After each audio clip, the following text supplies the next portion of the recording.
Hi, my name is Dan. Welcome to my shop. And today we are working on the Rebel once again. But if you're new here and you're into scratch building model airplanes, or maybe building from a kit plane or something like that, model, of course, and well, this is the place to be. And so I encourage you, please hit the subscribe down below and ring that bell. That way you'll know every time we release a new video. And we'd love to have you aboard. We've just passed through, I think, 120 subscribers. Holy cow. I never thought we'd get this far. So I'm really happy that we have. And it's, you know, I really want to build up this community of builders, because I've been talking with some of you, you know, over the replies and so forth, the messages in there. And we've been talking about some pretty interesting topics around building this airplane and also just scratch building in general. Today we are going to be putting the flooring onto the bottom of the fuselage. Now this particular piece of the flooring is made of light ply, so it's a different type of wood than the balsa body, and there's going to be some considerations taken for that. What I've chosen to do is use epoxy to mount this light ply plate onto the bottom of the fuselage. And what we'll do is we'll go ahead and set up the epoxy. I've already sanded this part of the surface down nice and smoothly. And now it's time to glue on this part. But the problem is with any kind of wood is just an imperfect type of material to work with. It's not like steel where you can make it flat and it will stay perfectly flat and it will always be square and all that kind of stuff. Wood is organic, so it's always going to have its faults to it. So the important part about that to keep in mind is we need to do things to correct that or help it. Take a look at this, for instance. I don't know if you could see right down that. Well, maybe I'll run it on this one. If you could look right down that, you can see there's just a ton of wow. I mean, it curves this way, and it's also got curve this way too. So this is a very imperfect piece of wood, and we need it to be flat and square on the bottom of this plane. I'm going to show you how we're going to do that. Light ply is an interesting wood. It's stronger than balsa when it comes to puncturing or splintering and stuff like that, but it is super lightweight, and of all the plywoods, it is probably the most mediocre quality. I'm not even sure what's in light ply. I know that it's got one piece of veneer, and then it's got like this squishy stuff in the middle. I don't even know what that is. It's just like they sprayed it down with some kind of fibrous material, and then they sandwiched it with another piece of veneer, and it keeps it super lightweight. But it's also a very low quality piece of wood that they use for the veneer on this. Now, if you ever look at aircraft ply, they stack hardwood over hardwood over hardwood and then laminate those all together, and sometimes you get some, I think some have 9 different plies to them, so there's 9 different pieces in there with the glue in between. Makes for a very sturdy and strong piece of wood. This piece of wood won't hold screws. Like if you were to screw a piece, put a screw into it, the threads would eventually tear away. It's kind of like if you were to thread a piece of balsa, same kind of thing. The threads would go into it, and eventually after some pressure was on it, that screw would just pull right out. I think it would do the same with this as well. But this does have a place in that it will add more strength to the body than plywood or than balsa wood, and it will also keep it from damage. Now in this case, we're going to put this on with epoxy.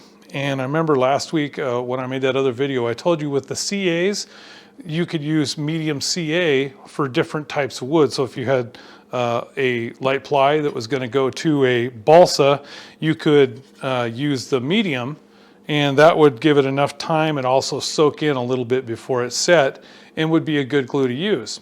But in this particular case, I've got another situation that I need to deal with, and that is this. This is the landing gear plate. That's where the landing gear is going to mount on there, and when the plane touches down, the wheels are going to put all of its torque right here, and it's going to be right underneath this. So what I don't want to have happen, and the problem I have with CA in this situation, is CA tends to harden and then be a real brittle type of plastic that it forms. I'm going to use 15-minute epoxy because it has something in the resin that will keep it more flexible even after it's cured. And that'll be handy, especially when we fly here in cold weather, because when you fly in cold weather and you pop that landing gear on a landing, and you know, you can try to grease it as close as you can, but you never hit every single one of them right. And it will put a lot of stress and vibration into that glue joint, and it could just pop the whole thing off, and that's really embarrassing when your plane falls apart as you're landing. The guys will make fun of you for a long time, believe me. So anyways, I'm going to use the epoxy here to give it a nice bead all the way around here that will be a flexible bead and will hold up well in the weather. And also figuring that this is the firewall right here, it's going to attach to it. There's going to be a lot of vibration in that firewall coming from the motor. So all those things in consideration are why I am using the epoxy instead of using like a CA to put this plate on. So let's get to work here. All right, we're going to go ahead and put this together with the this is Epoxy 15-minute resin. This is not the finishing resin. This is the regular 15-minute faster setting resin, and it has more of a rubbery kind of compound to it. It's not going to be as friendly when it comes to sanding it as like a finishing resin, but it will have that kind of flexibility in the glue that I'm looking for. So start off by picking out the, let's start with the resin. And when you go to put these amounts in here, you got to keep in mind that a little bit kind of goes a long way, and however much in the resin that you put in there, however much you put in there, you're going to be doubling it by adding that hardener to it. This stuff is cold.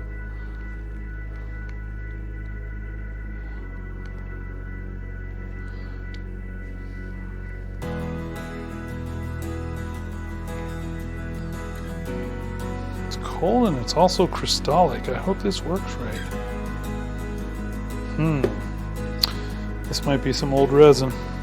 Here's the hardener.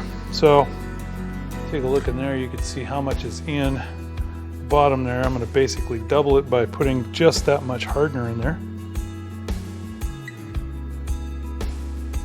This stuff comes shooting right out. Okay, hardener's out there. So a lot of people will measure this with a measurable thing.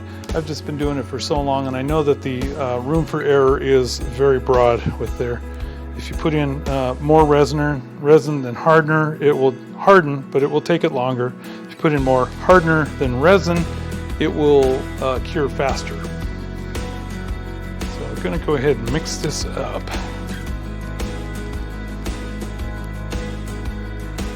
You can see it just kind of turns into a white, bubbly putty. Okay, we got quite a bit here. So the first thing I want to do is I want to coat this landing gear plate, because that is going to be an important piece to make good contact to the rest of it. And I've way overcoated it. So we're going to go ahead and pull what I overcoated it with, pull that right onto the other areas that are going to be receiving the epoxy.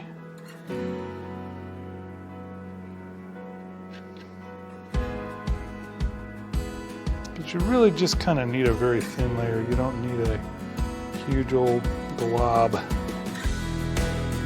in place.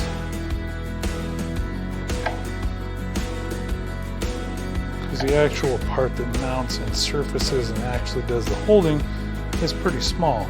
All that extra stuff that kind of lays around in the sides and edges of it as a big ball of goo that hardens up doesn't really do it any good whatsoever. It has no importance to the bond.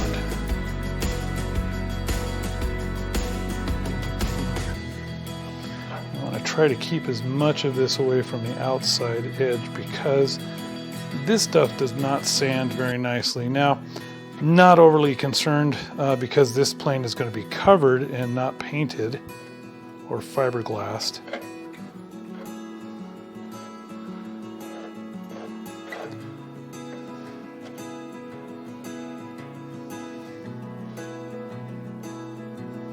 Once again, the supposed working time on this is going to be about 15 minutes.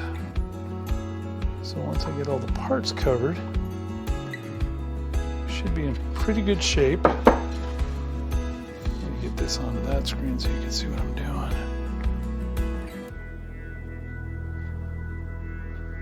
I'm trying to do this today with 3 different cameras.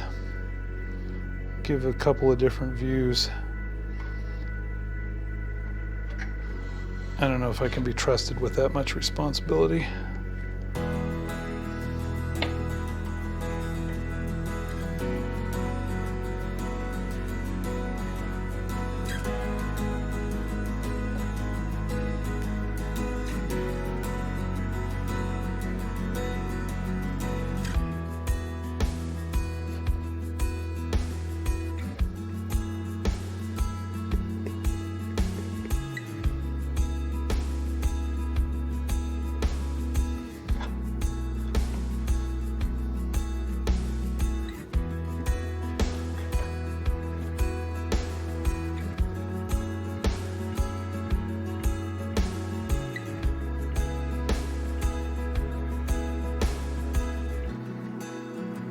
Okay, looks like we're pretty well covered all the way around. And you know, you don't have to glob up the surface a whole bunch, because when that board pushes down on it, it's going to take away the entire gap. So everything that is in there is glue. Will make the seal correctly. I think we look pretty good there. All right, a little bit too much already. All right, so we're all done with that part. Let's go ahead and fit this on here. I've already test fitted it a couple times. And it's just a matter of getting the front end tied down right. And then once we do this, here's what I'm going to do. I'm going to take. This is automotive tape. You get these from body shops, and the green 3M is the stickiest one. You don't want to be using blue painter tape for this step, because this stuff is the stickiest of the sticky, and we want to use this as kind of a clamp. So I've got it tied down here, and it's going to hold that piece in place, and it is pulling down the board. Go long on these pieces here, don't be skimpy on it, because you want it to go the full distance, and you don't want it popping off as it's curing somewhere down the line. It's honestly going to take this thing probably a half hour to 45 minutes to cure. 15 minutes is just working time. However, the actual curing time I believe is actually like 24 hours, but it'll be pretty much set within 30 to 45 minutes. Okay, so stick that one on there like that. Okay, so we got the front set and the back set. And I can see a couple other areas I'm going to want to do this. It's going to be right here. We'll go right down the front and tie it. Okay, oh yeah, that's looking good. Okay, and then let's see here. Now we'll pick a few places on the sides where the body is kind of bowing out a little bit. So what we'll do is we will go ahead and set a mark in like that, and then pull it down tight on the other side. So now it is matching the body up perfectly against the wood, the light ply piece on the bottom here.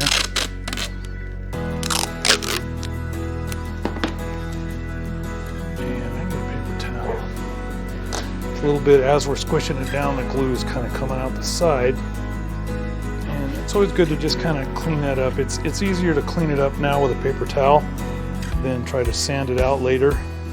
Because like I said, this kind of glue does not like to be sanded very well. So we're going to do a couple more of these things. Shore up those inner liners.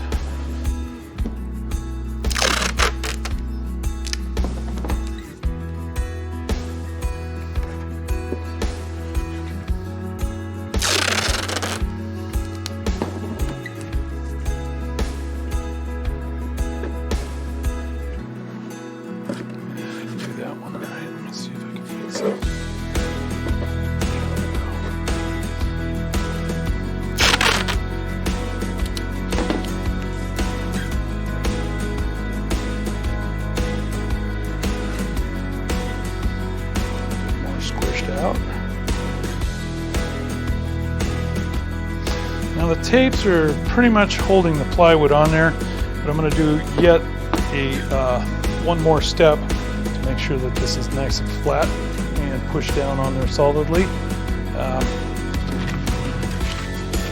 Start off with a piece of wax paper. Put this down on the bench. And we'll just take the whole thing, flip it back over. And we'll add some weight to hold the whole thing down. I always like using my paint cans to weigh stuff down on the bench. And that should do it. Now we have good firm pressure pushing down on it as it's going to continue to cure. And we'll just leave it alone now. And that's pretty much it for today, I guess. I just wanted to show you how I was going to handle that light ply piece on the bottom. And when we meet again, what I hope to have is the entire bottom will be done as far as the sheeting goes. And so we'll pretty much be ready to start putting on the empennage, the tail feathers and so forth. And we're also going to put the hatch on the top here. I've decided I'm just going to make it one solid hatch. It's not going to be openable because I can get everything I need to right through the front here, so I really don't need to. I can make this a lot stronger if I make it a single piece that's glued all the way around. So we'll go ahead and call it for now. But thanks for coming today, and gosh, hope that your building is going well. And if you're stuck inside right now like I am with this house quarantine stuff, building an airplane is a good way to burn off that energy. That way, when we can go out and play again, you'll have something to fly. So thanks for coming around, and we'll see you again next time.